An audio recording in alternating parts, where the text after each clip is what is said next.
Hello and welcome back to the Janome channel. My name is Serena and I'm going to be your maker today. In today's video, I will be sewing up some party favors for my son's birthday. The theme is Farmer's Market, so I'll be making reversible aprons for each of the children using the Janome Skyline S9. You're probably wondering why Farmer's Market? Well, my toddler loves fruits and vegetables and wanted that to be his theme, so I figured I would use some fabric from my stash that feature fruits and vegetables for one side of the apron, using solids for the other. So this is the selection that I found in my closet. Have watermelons, lemons, strawberries, mixed vegetables. Then I pair it with whatever coordinating solids I can find. Once I've made my fabric selection, it's time to start cutting. And instead of just doing a single layer, I thought it'd be really cool to make it reversible so that way one side could have a busy print for crafts, which we'll be doing at the party, and the other side would be a solid with a monogram for each of the children, so that way it's a little bit more special, but also they'll have a clean side for cooking. Because I don't want the stitching to show up on the back side, I embroider a single layer of the cotton so that way the back of the embroidery will be sandwiched in between the two layers of the apron. Since most of the aprons feature a fruit on the printed side, I decided to go with a very vegetable forward design for the solid side, and this is a banner which will house each of the children's monogram in the center.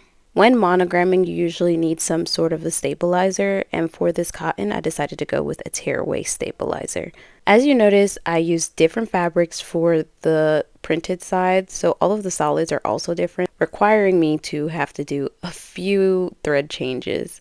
Along with different fabric, different age group and sizes of aprons will be needed, so I'm mapping out the embroidery field using this cool function on the Janome to make sure that the embroidery will show up exactly where I want it on this size apron, which is a little bit bigger than the one before it. With 4 confirmed guests so far, I went ahead and did all of the embroidery before starting the sewing, so that way I could use the Janome S9 on the embroidery function all at once before switching it over to the sewing function, because this is a combination machine, which makes it so convenient to get all that I want out of one machine. Once I got the sewing machine set up for the sewing function, I had some alterations to the original pattern.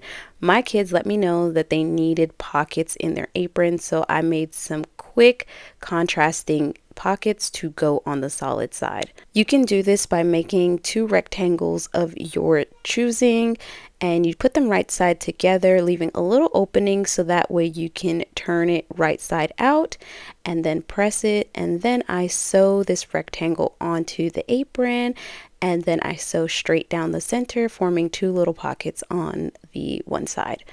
Also, make sure that you add your pocket on while the apron is still in 2 pieces, so that way you don't see stitching on the reverse side that does not have a pocket. This is a very quick and easy personalized gift and acts as a scrap buster for me, especially as we come up to the end of the year. I love that after his party, the holidays begin, so each of the kids will have a cute little apron to join in on all of the holiday cooking and baking that their families will be doing.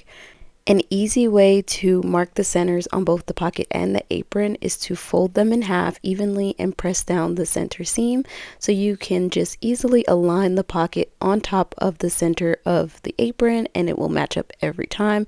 Then it's up to you to decide how high or low you want the pocket to sit. I went with a simple apron design, and now that I think back, there were so many more customizable opportunities when it came to this pocket. I just thought how cute it would have been to make a seed packet as the pockets. So whether I use embroidery to make the details of a seed packet or even heat transfer, it would have made a really cute pocket detail, as well as you could have embroidered the child's favorite like vegetable on the apron before putting the pocket over the top, so it looks as though the vegetable or fruit is peeking out the top of the pocket. And I love that idea so much, but I cannot use it this time. So if you try this out, I think that would be really cool to add. I have had a complete blast in the almost 2 years that I've had to play around with this machine. It is no surprise that the embroidery function is my favorite function, and over the summer I really put this machine to the test. I desperately wanted some lobster printed fabric, and I decided to make my own pre-embroidered fabric using the Janome. So I spent hours, almost 2 weeks straight, just embroidering yardage of fabric to make my dream lobster dress, and I'm going to show you what that looks like now. It's such a show-stopping design. I'm so proud of my work and the strength of this machine to take on such a large project. I was embroidering for hours on end, and it held up beautifully. If you've made it this far, please consider liking this video and subscribing to the Janome channel so you have the opportunity to check out other super talented and skilled makers and how wonderful these Janome machines are. Now that all the aprons have their embroidery and their contrasting pockets, it's time to put the lining side on. So put both the front and the lining right side together, sew around the perimeter, leaving about a 2-inch gap at the bottom so that way you can turn it right side out. I like to give everything a nice crisp press.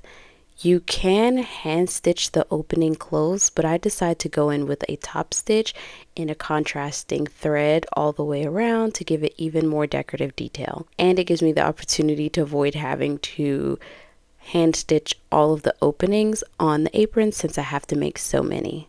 Because I don't have the measurements of my mini guest, I decided to make both the neck and the waist straps on this apron tied so that way I can make sure that all of these aprons make it over all of the guest's head. The ties can be added a few different ways. You can sandwich it in between the layers, right sides together, and sew around the perimeter to secure the straps, or you can completely turn everything right side together and top stitch the straps on.